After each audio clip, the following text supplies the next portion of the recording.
high, rising to an annual 7.8% in July, up from 7.4% in June.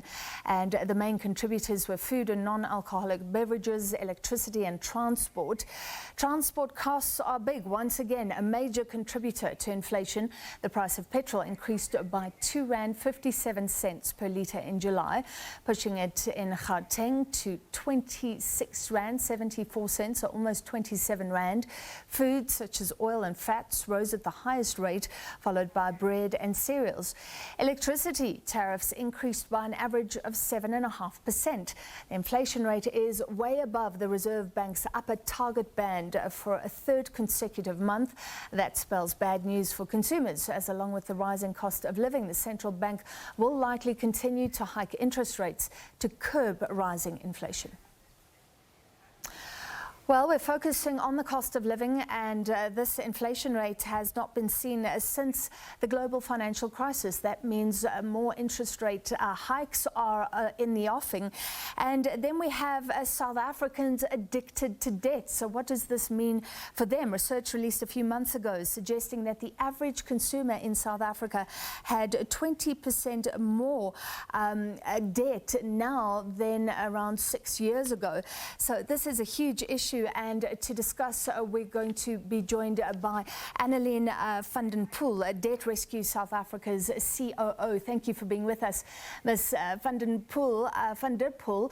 You look at things like the debt-income ratio. Just tell us what you're seeing. What's the big picture?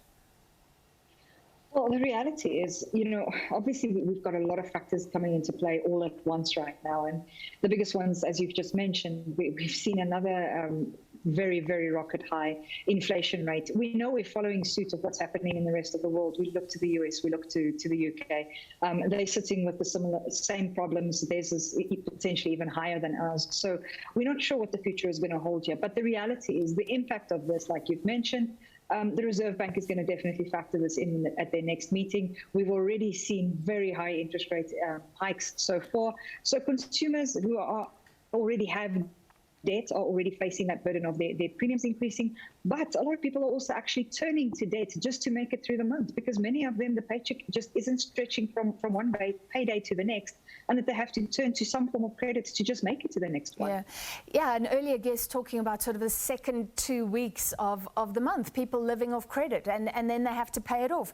So now the credit rate, the cost of paying that credit goes up, and that poverty debt cycle just increases. Absolutely. I mean, what we are seeing right now is, on the one hand, people might have had their debt under control. It was still within their means to be able to afford it. But the cost of living has risen so exponentially that if you look at a year ago, I mean, if you look at the beginning of August 2021 to the beginning of August 2022, in spite of the slight reduction we did see at the thanks at the beginning of the month that we had that slight reduction, it's still a 39% year-on-year increase. It's 39% more that we are paying directly into our petrol tanks every month, for our vehicles, for our transport, but also indirectly, because those costs are being carried over into the goods that are transported by road, which is the majority of our goods in South Africa, and those costs are being carried by us as consumers. So it's a double whammy just on that. And then, as you've mentioned, we've got the electricity price increases. It's just overwhelming right now. And then we add to that the increase in the debt burden with interest rate hikes. And look, in South Africa, of course, there's huge concern about the huge population living below the poverty line, people who are just trying to get by. And now that petrol price hike can just push their transport costs over and push them overboard. But what about the upper incomes? I mean, there is this phenomenon. The more you earn, the more credit you can get. And people still get themselves into a lot of trouble, don't they?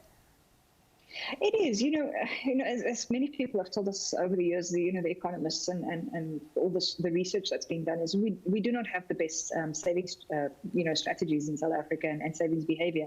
So we know that most people tend to live to the maximum of their means. And so in other words, my budget or my spending habits are in line with what I can currently afford.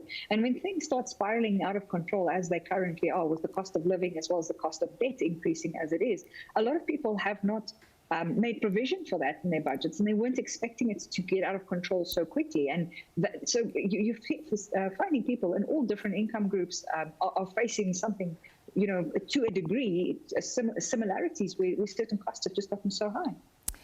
So what advice do you have for people who may not need debt counselling yet, but they know they're pushing it, they're getting into trouble?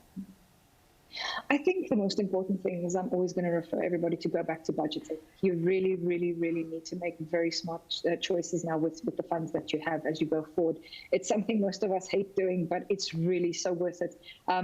I think for most of us, the days of just walking into a shop and being able to buy whatever we want without thinking about it twice are really in the past. We have to plan every purchase. We have to make sure that we don't have expenses in our budget that are, no longer necessary. Cutting smart shopping, really being smart about where you shop.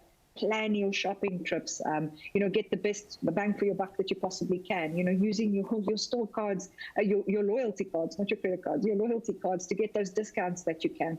Planning is of the utmost importance right now.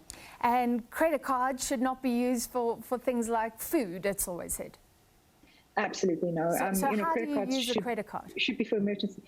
Credit cards are for emergencies. I mean, unless you are incredibly disciplined and you say, I'm going to be buying my groceries today, but I've got the cash in my check account, for example, I'm going to transfer it immediately when I get home because I want to get my loyalty or whatever for it, then you can do it that way. But you have to be incredibly disciplined. Credit cards are for emergencies. They are there for the unexpected things. They should honestly stay locked up in your safe or at home and only be taken out when you really, really need them, because you do not want to be in a situation where you are still paying for something that you consumed 2-3 weeks or months ago even. Yeah. That's really a situation where you potentially are getting into trouble. And finally, how do you know when you need to go for debt counselling, when you need to consolidate and speak to your creditors? Well, I think the important thing here is to look at your budget again. I mean, if you have made all the changes that you can to your expense side, and this is things like your rent, your food, your school fees, your transport, etc. If you've cut that already and you can no more, but you cannot afford those monthly minimum installments that are required by your credit agreements, you are very likely over indebted. And it's at that point that you really need to turn to a registered debt counsellor, speak to them, let them do an assessment to see if you are, and if debt counselling is a solution. Because debt counselling is, honestly, it's been with us for 14 years.